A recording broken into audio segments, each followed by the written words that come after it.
when we take a look at clinical trial data at patients that present with wet macular degeneration, we see a chart, and there is a point on the chart at which patients begin, and then they all average over time in some direction. But if you take that graph and you look at the data as a scatter plot, you'll see a huge range of noise.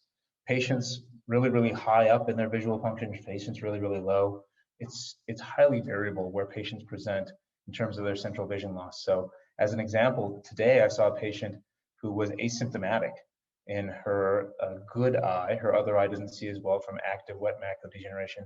And so her better seeing eye had developed asymptomatic neovascularization that we picked up on her imaging, her optical coherence tomography. So there's patients like that we catch early, we treat, and they can maintain good vision for most of their lives. There are other patients who develop massive exudation or hemorrhaging underneath the retina, and that can lead to severe and sometimes permanent vision loss even with treatment.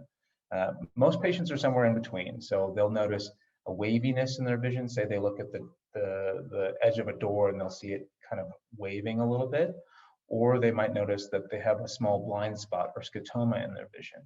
And in those cases, they might be reading something and they notice that one of the letters in the words is missing. That's the typical way people present, but there is a large spectrum there.